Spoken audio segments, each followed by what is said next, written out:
The purpose of this video is to look at eigenvalues and eigenvectors. Now this is closely related, as you'll see in a moment, to the steady state work that we were doing previously, though it's just generalized a little bit more.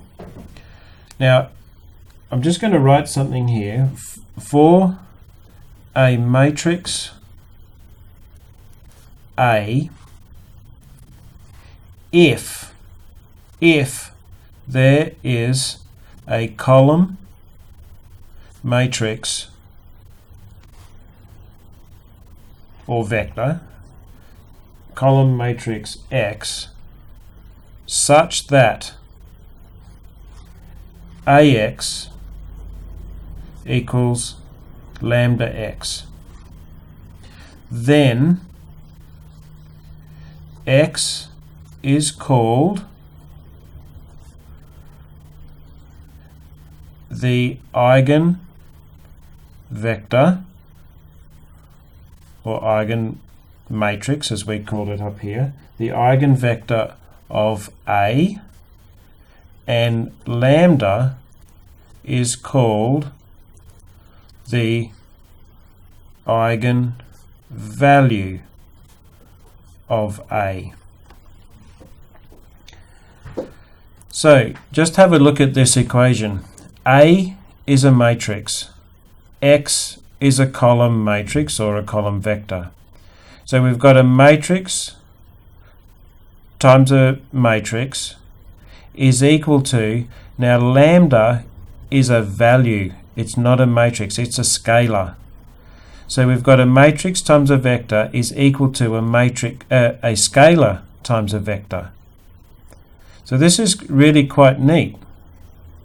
A matrix times a vector equals a scalar times the same vector. These two things are the same. Now, how do we go about finding eigenvalues and eigenvectors? Well, let's begin with consider X is equal to the column matrix or column vector xy.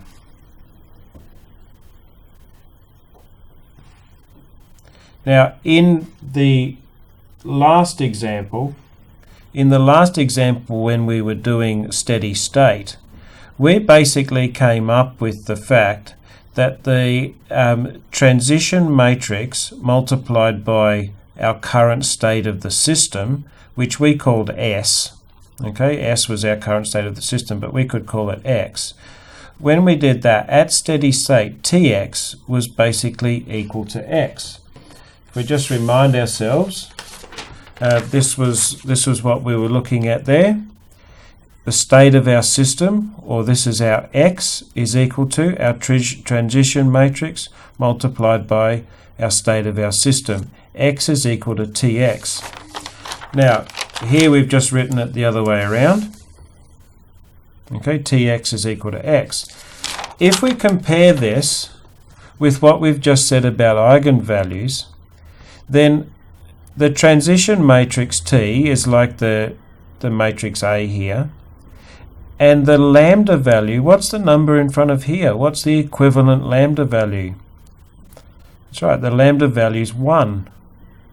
In other words, at steady state, steady state corresponds to lambda equals 1. That's a really key point. At steady state, when the state of the system is no longer changing, the eigenvalue or the lambda value is equal to 1. Alright, so how do we find an eigenvalue though not equal to 1 for some other matrix A? Well, let's have a look at this particular equation. Let's take AX equals lambda X. And our goal here is to find, how do we find lambda? And then ultimately, how do we find the eigenvectors? Well, let's rearrange this. AX minus lambda x must be equal to 0. Now, what I want to do here, I've got an equation equal to 0. I want to factorize it to be able to solve it. But the problem is, I can't factorize it at the minute. I've got x as a common factor, if you like, but if I take out x as a common factor, I'll be left with a minus lambda.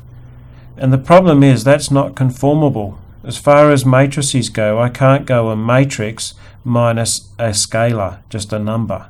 It's impossible to do.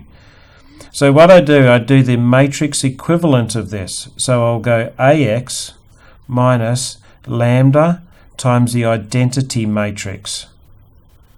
Okay, so that is the matrix equivalent of the scalar lambda times the x equals 0.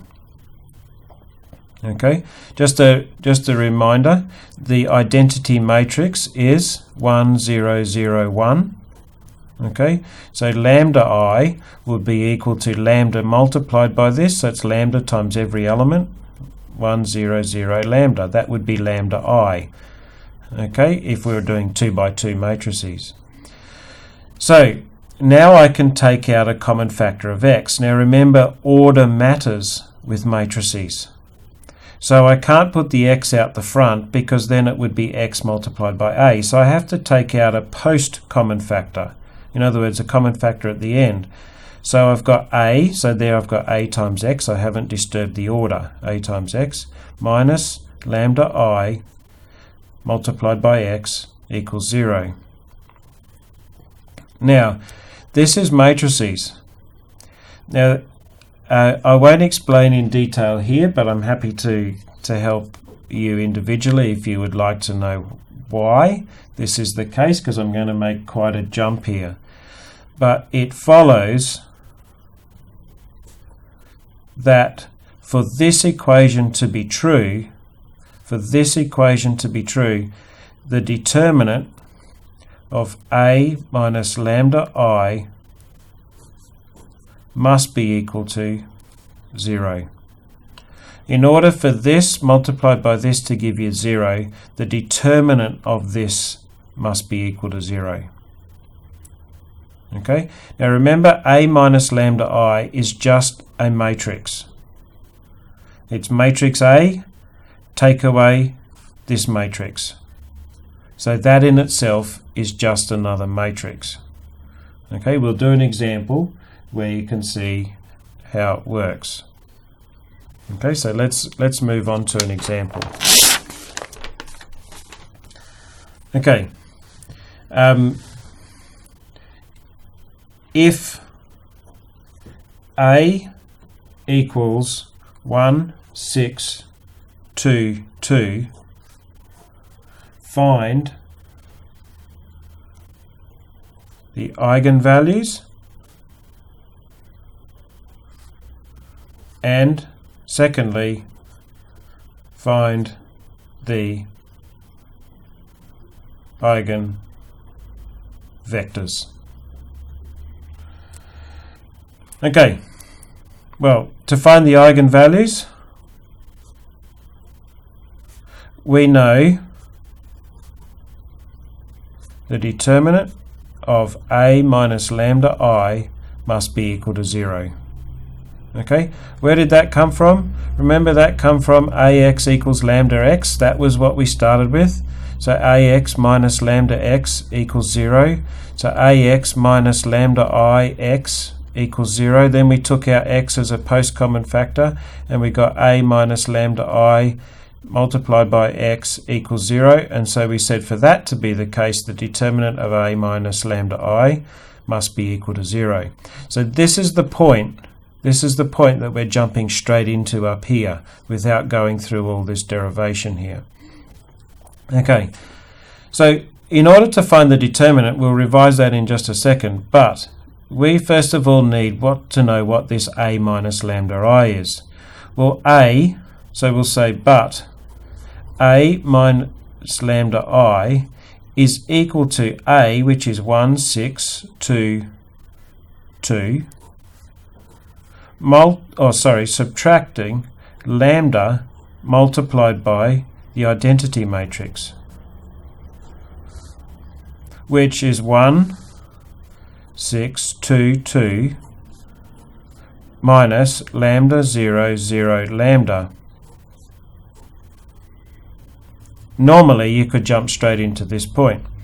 Now when we're subtracting matrices, a little bit of revision here. Remember, when we're subtracting matrices, we subtract corresponding elements. So 1, take away lambda. 6, take away 0. 2, take away 0. 2, take away lambda. There's our 2 by 2 matrix. But we said the determinant of A minus lambda I must equal 0. Therefore, what is the determinant of this? Remember, the determinant of a 2 by 2 matrix is the product of the leading diagonal. This is the leading diagonal, so the product of those two terms, so 1 minus lambda multiplied by 2 minus lambda, that multiplied by that, minus the product of this diagonal. 2 times 6, 12. So the determinant is the product of that minus the product of that. And we know that the determinant of A minus lambda I must be equal to 0 to find the eigenvalues. So now it's a matter of simplifying and multiplying this out. Expand these brackets. You get 2 minus lambda minus 2 lambda plus lambda squared minus 12 equals 0. Simplify, lambda squared minus 3 lambda, collecting like terms, and 2 take away 12, negative 10, equals 0. We're solving for lambda, remember. We're trying to find the eigenvalues. We're looking for lambda equals what? Okay, so we want lambda equals. We've got a quadratic equation here. It was a bit tempting. It almost looked like we had it here, but it wasn't, because we had this minus 12 here. It wasn't factorized properly. So now we consider the factors of lambda squared are lambda and lambda. The factors of negative 10, negative 5, and positive 2. Okay, when they multiply together, you get negative 10. And check your middle term by multiplying across. You get 2 lambda minus 5 lambda equals negative 3 lambda. That is our middle term, so yes, we've got that correct. Otherwise, we could have had the minus 5, the negative and the positive the wrong way around, which we would have got plus 3 lambda, which would have been incorrect. So here's our factors. Lambda minus 5, lambda plus 2 equals 0. Solving that, therefore lambda equals 5 or negative 2. So there's two eigenvalues for this matrix A. So we've done this step. We've found the eigenvalues, and there's two of them. We now set about finding the eigenvectors. We're now looking for the eigenvectors. Okay, that is, so that AX equals lambda x. We know our matrix A. We now know some eigenvalues, two eigenvalues that correspond to that matrix, but now we've got to find what eigenvectors will work, because it's not just any old column vector that's going to work here that will make this equation true. Okay, so let's go and find our eigenvectors. So remember, since lambda equals 5 or negative 2, that's what we just worked out, we're going to take lambda equals 5 first of all, and therefore AX will equal 5x. in other words,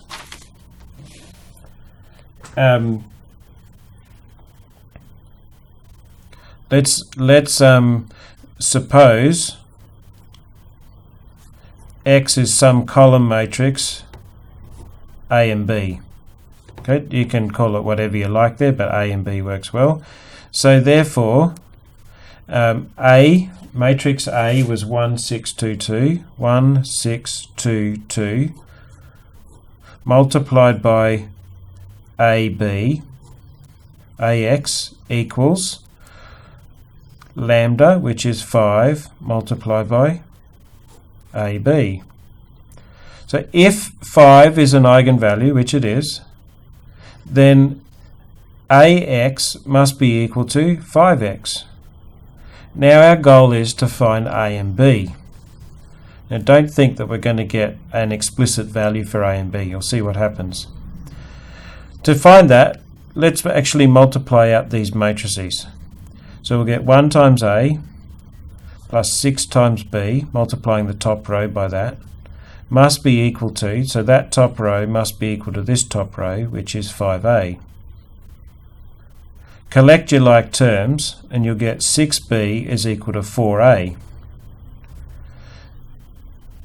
So we could say B is equal to 4A divided by 6, or B is equal to 2A over 3.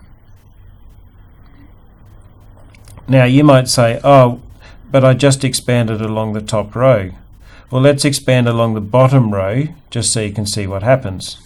So over here we'll get 2 times A plus 2 times B is equal to 5 times B, 5 times B. So the bottom row would give us this equation. Therefore, 2A would equal 3B, collecting like terms, and that would give us B is equal to 2A over 3. So you can see it didn't matter which row we expanded along, we would get the same relationship. Therefore, we say for the eigenvalue lambda equals 5, the eigenvector has the form, and notice it's not a specific, it's not an explicit vector. It has the form A, and instead of B, it is 2A over 3. So any vector of this form would work. So, for example, if A was equal to 1, 1 and 2/3 would be a suitable eigenvector. If A was equal to 3, you can choose any value you like, but if A was equal to 3, then we'd have 3 and 2 3s are 6, divided by 3 is 2. There's an eigenvector. We could have A equals 10, A equals whatever, would give us a different eigenvector, but it would always be of this proportion. Okay, we would go through the same process. We could take lambda equals, the other lambda value we got was -2, so we would get AX equals -2x, so we would get 1, 6, 2, 2 multiplied by AB equals -2 multiplied by AB. Okay, AX equals lambda x. Multiplied out, 1A plus 6B equals -2A. Simplify it. We'd get -3A equals 6B. It doesn't matter whether you get A equals or B equals. Just it depends which one you substitute it in for. So in this case, I'm going to go B equals -3A over 6 or -A over 2. Therefore, for lambda equals -2, for this eigenvalue, then the eigenvector is equal to not A and B, but A and B, which is negative A over 2. So any vector of that form would be an eigenvector corresponding to lambda equals negative 2 of our original matrix A. Our original matrix A. Okay, so that hopefully covers and you understand how to find eigenvectors and eigenvalues for a particular matrix.